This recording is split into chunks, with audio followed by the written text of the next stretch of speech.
예수님이 십자가에서 죽으신 후에 제자들은 유대인들이 두려워서 문을 꼭꼭 걸어 잠그고 그렇게 숨어 있었습니다.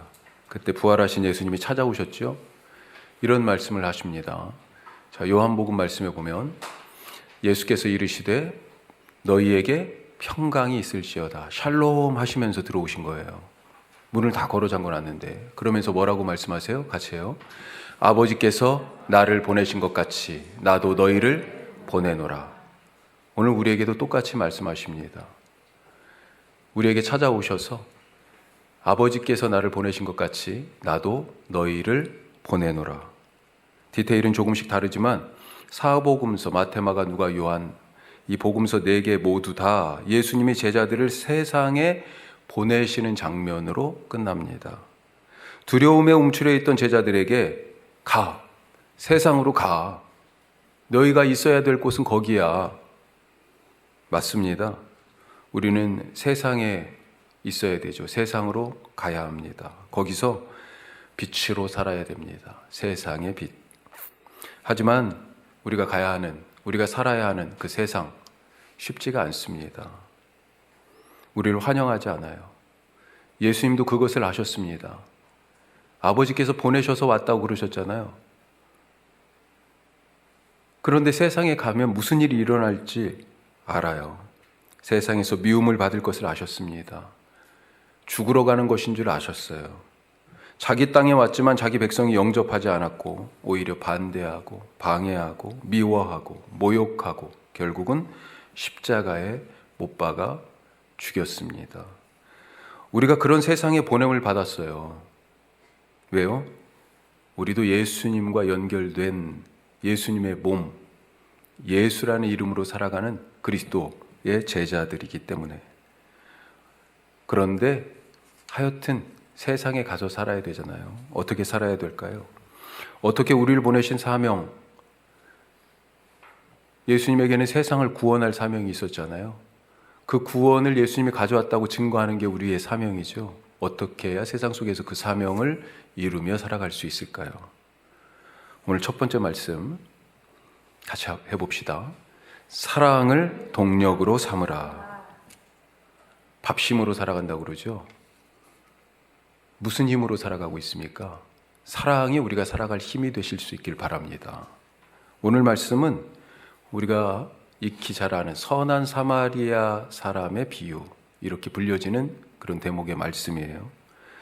그런데 이 비유는 오늘 읽어보니까 어때요? 말씀의 뒷부분에 나오고 중반 이후에 앞부분에 원래 이야기의 시작된 장면이 따로 있습니다.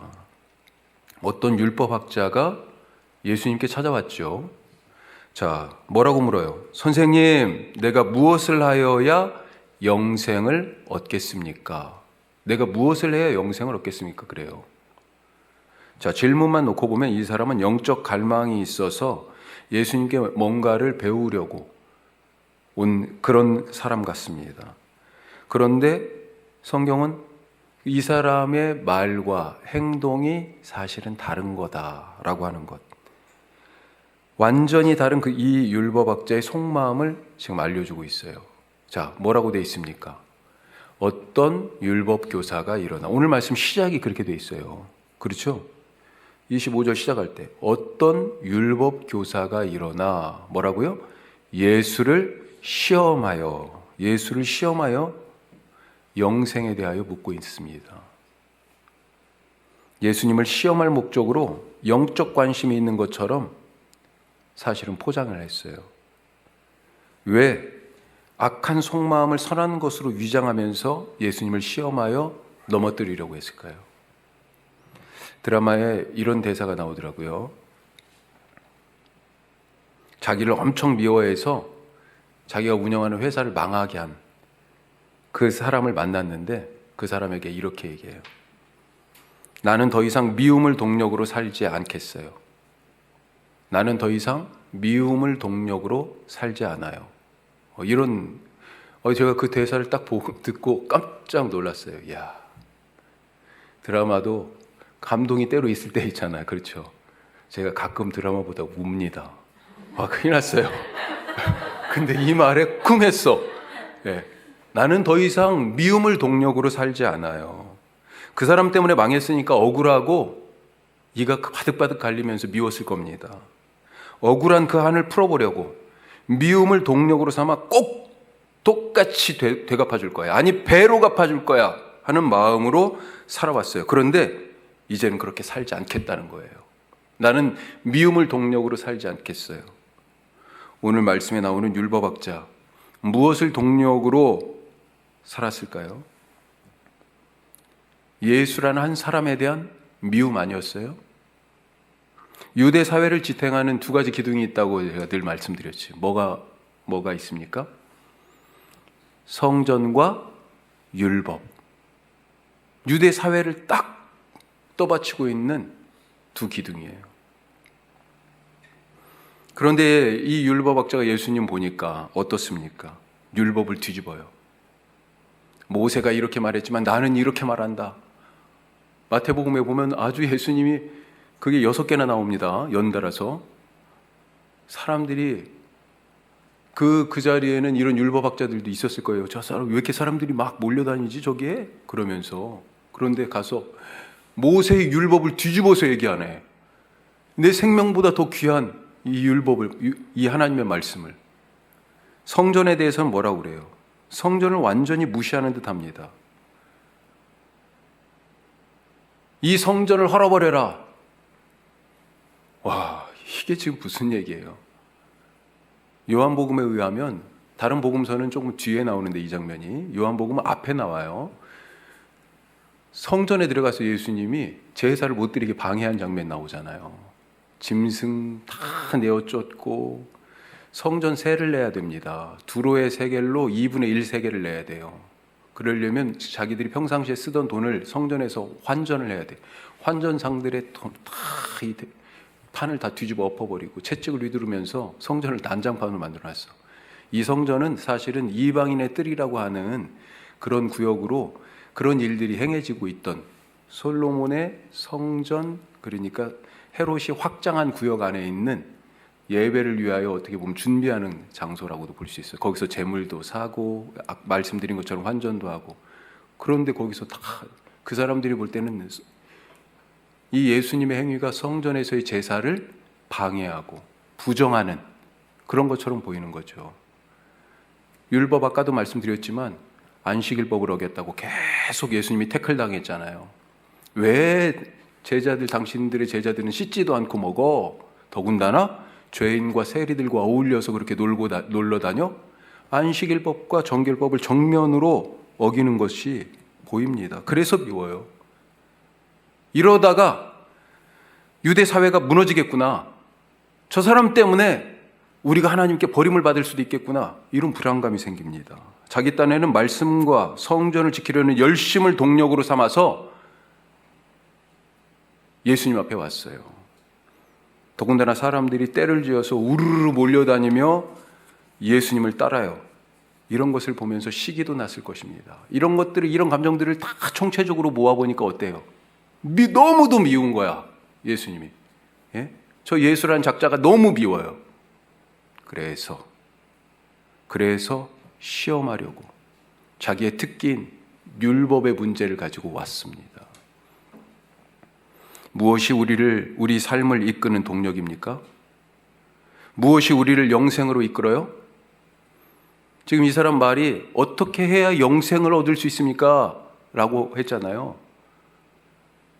한편으로는 맞아요. 영생에 대한 갈망 전혀 없는 건 아니겠지요. 무엇이 우리의 삶을 이끌어요? 예수님은 율법학자인 이 사람에게 오히려 되묻습니다. 그래, 그러면 율법에 뭐라고 돼 있어? 라고 묻습니다. 대답이 술술 나와요. 마음을 다하고 목숨을 다하고 힘을 다하고 뜻을 다하여 주 너희 하나님을 사랑하라. 또 내 이웃을 내 자신과 같이 사랑하라. 이렇게 되어 있어요. 예수님이 맞아. 내 대답이 옳도다. 이렇게 대답하시죠. 이 사람은 답을 알고 있습니다. 뭐예요? 사랑이라고 말씀하시잖아요. 사랑. 이 사람도 답을 알고 있어요. 사랑이라고. 그런데 이 사람 보니까 얼마나 헛똑똑입니까?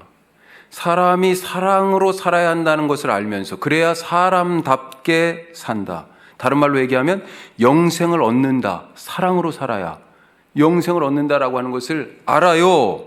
그런데 지금 어떻게 살고 있습니까?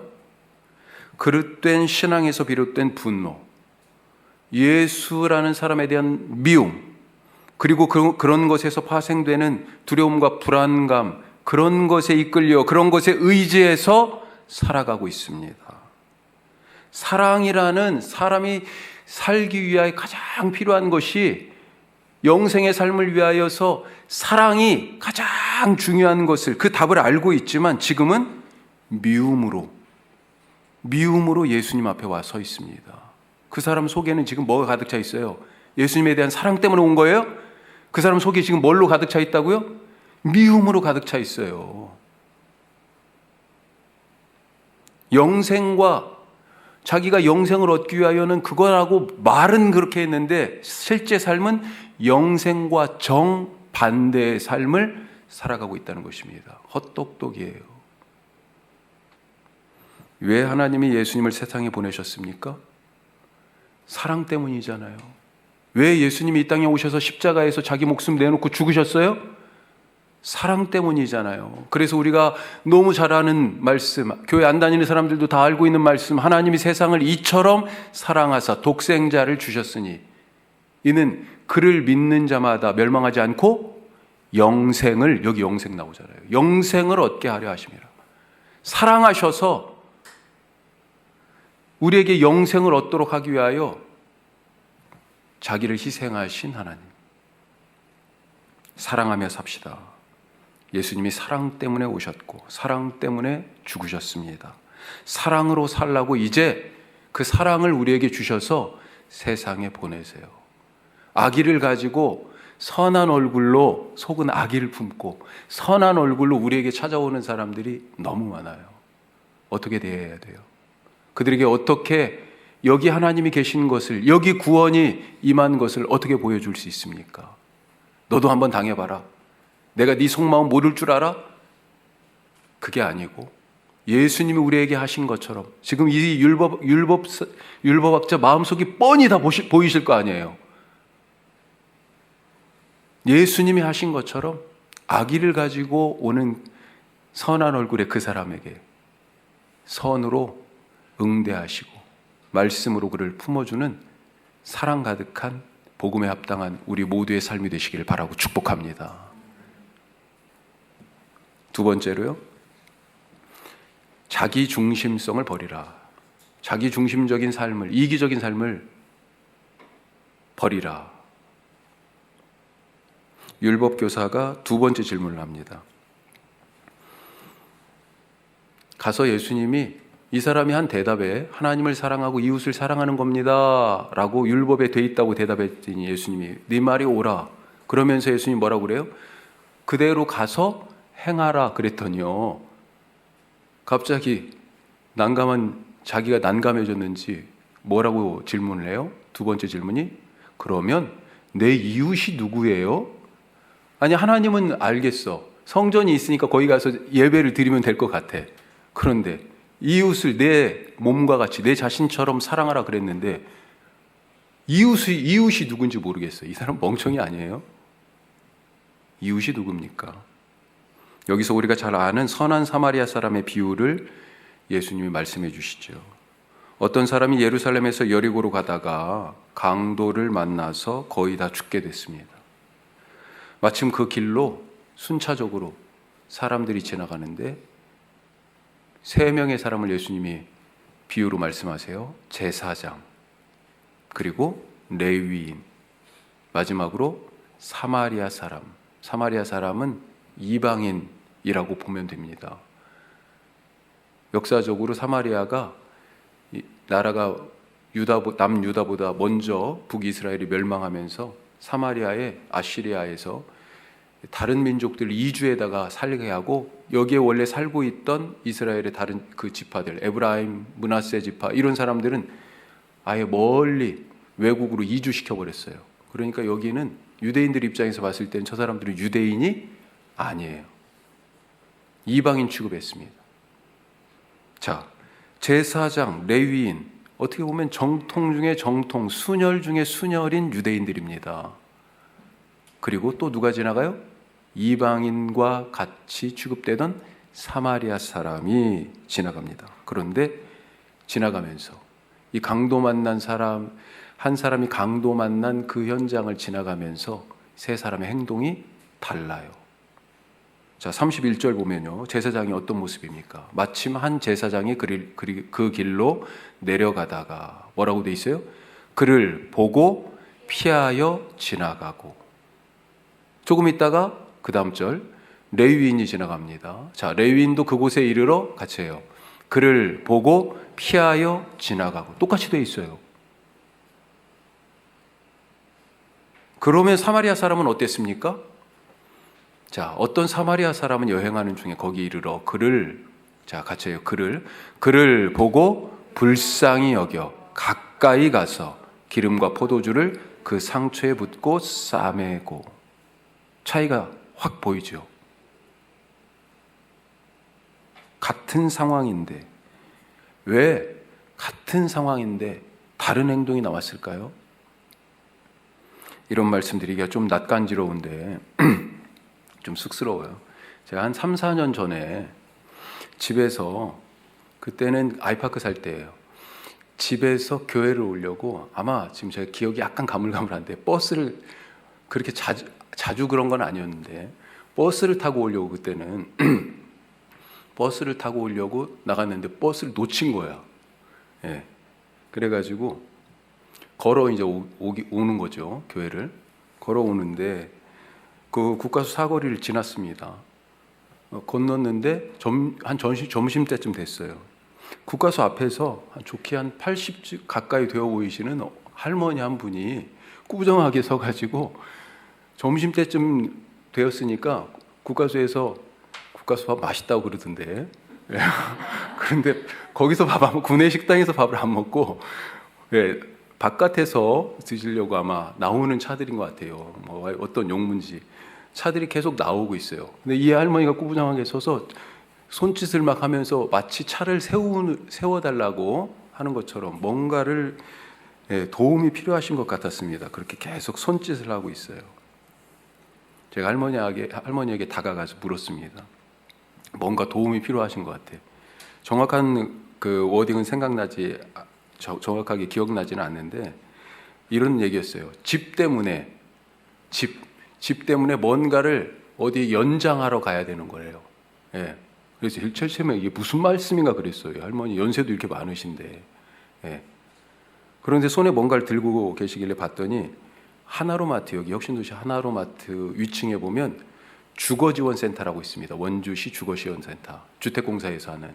예. 거기를 가시려고 하는 거였어요. 예. 그런데 지금 방향도 헷갈리고 어디서부터 오셨는지도 모르겠는데 분명히 혁신도시는 아니실 것 같은데, 예. 거기가 어디 집이 근처에 없잖아요. 국가수 사거리가. 그래서 물어봤더니 어디 사시냐고 그랬더니 그냥 방곡동에 사신대. 제 생각에는 아이파크 건너편에 원주처 근처 이쪽으로 옛날 집들이 있는데 혹시 거기께 사시는 분이 아닌가, 뭐 그냥 막연하게 추측을 했습니다만, 하여튼 더 이상 그날이 여름은 아니었지만 상당히 더운 날이었어요. 예. 그리고 지금 이 할머니 상태가 더 이상 거기까지 걸어가시기가 쉽지 않은 것 같아요. 그래서 국가수에서 나오는 차를 저도 손을 흔들어서 세웠습니다. 한두 대는 그냥 지나갔어요. 그런데 그 다음 차가 멈추더라고요. 사정을 얘기했습니다. 이 할머니가 지금 거기를 가셔야 되는데, 예, 할머니를 좀 거기까지 태워다 주실 수 있겠냐. 감사하게도 그 부탁을 들어주셨어요. 대단한 일은 아니죠. 그래서 말씀드리기가 더 쑥스러웠는데, 그런데 할머니를 태워드리고 나서 그런 뿌듯함이 있더라고요. 야, 나도 오늘 좋은 일 하나 했다. 사실 선한 사마리아 사람의 비유, 이 사람은 정말 죽게 된 아주 심각한 그런 상황이었지만 그런 일들이 우리 주변에서 항상 일어나는 것은 아니잖아요. 어떻게 보면 소소하고 작은 일들의 도움이 더 필요한 경우들이 훨씬 더 많을지도 모르겠습니다. 때로는 그런 일들을 하면서 내가 굳이 이런 걸 해야 하나? 이런 생각이 들 수도 있을지 모르겠어요. 제가 미국 생활 속에 제일 처음에 적응이 좀 잘 안 됐던 것이, 잘 안 됐다라고 하기보다는 우리랑 좀 다르다라고 생각됐던 것이, 그 사람들은 특별하게 문을 잡아주더라고요. 문을 이렇게 딱 열면 누군가가 오면 문을 잡고 있어요. 예. 그리고 저도 살다가 보니까, 몇 년 있다 보니까 그런 버릇이 들었어. 얼마 전에는 어디 편의점에 갔는데 제가 딱 나오면서 앞에서 여자 학생이 한 분 오더라고요. 그래서 제가 문을 딱 이렇게 잡아줬어요. 근데 고마워요, 감사합니다, 이 정도 한마디쯤 했다면 순간 당연하다듯이 저렇게 가고 아무 말도 없이 가는 게 맞나? 그래서 약간 서운한 생각이 들고 괜히 잡아줬나? 이런 생각이 들더라고요. 어떻습니까? 우리는 왜 제사장과 레위인은 강도 만난 사람을 보고도 그냥 지나쳐 갔을까요? 자기도 강도 만날까 봐 여기는 위험지역이야 생각하고 빨리 벗어나려고요? 괜히 남의 일에 끼어들지 말자, 이런 주의, 이런 태도로 살아서요? 자기 일이 너무 바빠서요? 시간 맞춰 지금 가야 할 일이 있기 때문에 그랬을까요? 제사장, 레위인 둘 다 아까 앞쪽으로 넘겨주시면 뭐라고 되어 있습니까? 똑같이 되어 있죠. 그를 보고 피하여 지나가고, 이렇게 되어 있습니다. 둘 다. 피했다라고 하는 말에 열쇠가 있다 생각합니다. 피했다. 그냥 지나쳐간 게 아니고 피했다라고 굳이 표현을 하고 있어요. 죽은 사람과 접촉하면 부정하게 되기 때문입니다. 피해야 돼요. 부정을 피한 것입니다. 지금은 죽지 않았어도 이 사람을 돕다 보면 접촉하게 되고, 그러다가 불현듯 죽어버리면 어떻게 해요? 즉시 나 자신도 부정해지는 거예요. 부정해지면 죄악이 많이 따릅니다. 제사장 같은 경우는 직무를 수행할 수 없어요. 정지해야 돼요. 부정이 풀릴 때까지. 제사장의 특권은 희생제사로 드려지는 짐승을 먹을 수 있는, 그게 양식이 되니까. 그런데 그곳에도 참여할 수가 없어요. 사람이 죽어가고 있는데 그 사람에 대한 관심보다는 내가 입을 부정, 그리고 그것에 따르는 나의 피해, 내 삶의 제약, 내 걱정이 먼저이지 않았냐라고 하는 거예요. 사람이 먼저가 아니라 내가 먼저예요. 내가 먼저. 그런데 사마리아 사람은 어땠습니까? 똑같이 봤어요. 자, 다음 절. 뭐라고 돼 있어요? 그를 보고 뒤에 불쌍히 여겨. 똑같이 봤는데요. 불쌍히 여겼습니다. 그리고 다가갑니다. 기름과 포도주를 부어 그 상처를 치유하고 씻고 싸매어 줍니다. 심지어는요, 그 사람을, 여관이라고 되어 있지만 어떻게 보면 병원이죠. 병원에 데려다 주고, 그 다음에 2데나리온은 뭐예요? 이틀치 품삯이에요. 자기 이틀이나 공치는 거예요. 지금 병원비도 대신 내준 거예요. 그리고 또 심지어는 병원비 부족하면 이 사람은 다 지금 강도 당했으니까 가진 게 없잖아요. 신원이 누군지도 몰라. 언제 회복될지도 몰라. 그 병원비 내가 내주겠습니다 라고까지 말하고 있습니다. 죽어가는 사람이 먼저였어요. 피하지 않았습니다. 나를 중심으로 생각하면 내가 불편할 것, 피해볼 것, 귀찮을 것, 내가 잃을 것, 이런 것이 먼저 계산이 됩니다. 아무것도 할 수가 없어요. 행동의 차이는 사람에 대한 관심의 차이고 바로 사랑의 차이 아닐까요? 차이를 만들어가는 사람, 우리가 그런 사람으로 살아갈 수 있기를 바랍니다. 자기 중심적으로 살아가는 사람은 그런 차이를 만들 수가 결단코 없습니다. 마지막으로요, 세 번째. 한국교회에 복음이 필요하다. 아니, 무슨 말이에요, 목사님? 교회에 복음이 필요하다니요. 강도 만난 사람은 자기를 도와줄 사람이 절실히 필요했습니다. 누군가가 나를 도와주기를. 왜요? 혼자 그 상황을 벗어날 수 없잖아요. 자기 손가락 하나 지금 까딱할 수가 없습니다. 이웃을 찾고 있었어요. 자기를 도와줄. 율법학자는 뭐라고 물었다고요? 두 번째 질문이 누가 내 이웃입니까? 이렇게 예수님께 물었는데요. 마치 자기가 이웃을 찾고 있는 것처럼 말하고 있는 건 아니에요? 내가 사랑할 이웃이 누구일까요, 예수님? 그런데 예수님은 이 질문을 돌려서 마지막에 뭐라고 말씀하십니까? 누가 강도 만난 자의 이웃이 되겠느냐? 그 강도 만난 자는 이웃을 찾고 있었어 라고 말씀하십니다. 지금 한국 사회는 어쩌면 강도 만난 이웃과 같은 처지입니다. 지난 겨울 우리가 다 알다시피 한밤중에 갑자기 군인들이 무장을 하고 다 생방송으로 봤잖아요. 헬기를 타고 총을 들고 그렇게 국회 거리에 나타났습니다. 요즘 돌아가는 상황을 보면서 만약 그때 국회가 계엄 해제 결의를 하지 못했다면 어떻게 됐을까? 그런 생각을 해요. 자, 또 한국교회가 강도 만난 처지가 되었다. 요즘 그런 생각이 들어요. 한국교회가 강도를 만났다. 한국을 구한다라고 하는 이름을 영문으로 그런 뜻의 이름을 가진 단체가 교회의 이름으로 전국을 돌면서 지금 국민들 앞에 집회를 하고 있습니다. 어제는 과거 쿠데타 세력의 계엄령에 맞선 시민들이 민주주의를 지켜내기 위해서 나섰다가 계엄군에 의해 학살된 광주에서 이번 비상계엄을 옹호하는 집회를 이 사람들이 주최해서 가졌어요. 보도에 따르면 1만여 명이 모였다고 그래요. 그런데 상당수가 예수 믿는 사람들입니다. 거기에. 교회를 다닌다는 사람들이 이 일을 주도하고 있어요.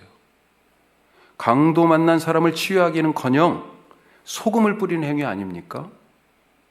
그냥 피해 지나간 제사장이나 레위인은 이런 상황에 빗대어 보면 오히려 양반이에요. 아무런 피해도 자기도 아예 관계를 안 맺었잖아. 그렇죠? 그냥 피해서 그냥 지나갔어. 그런데 오히려 와가지고 상처 입었던 사람들에게 소금을 뿌리는 그런 행동 아니에요? 계엄령을 계몽령이라고 말장난하고 여기저기 종북이라는 딱지를 붙이고 극우라는 붓으로 한국교회를 지금 칠하고 색칠하고 차별과 혐오라는 칼을 휘두르는 일이 신앙의 이름으로 행해지는 것을 보면서 가슴이 무너집니다.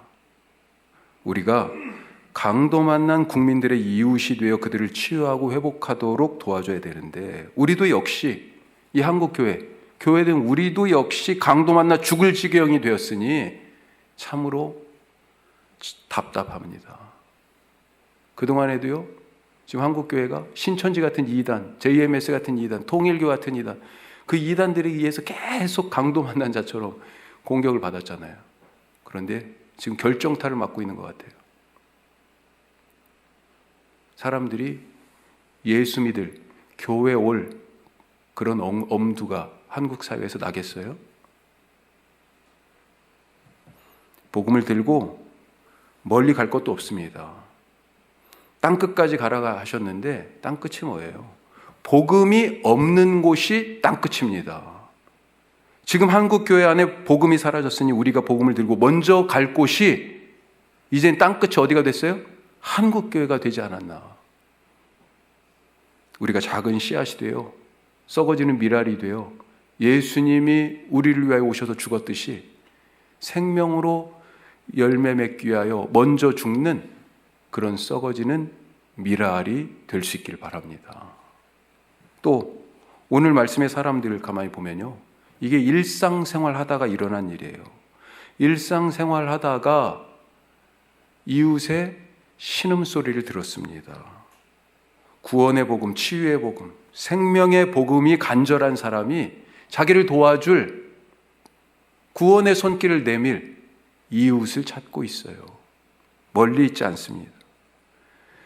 이 세상으로 파송받아 우리와 늘 함께 하시면서 참된 이웃이 되신 예수님처럼 날마다 우리의 일상으로 파송받는 선교사가 되어서 복음의 손길을 기다리는 그런 분들에게 참된 이웃으로 예수님의 그런 모습으로 살아갈 수 있는 우리의 삶이 될 수 있기를 간절히 바라고 또 다짐하고 축복합니다.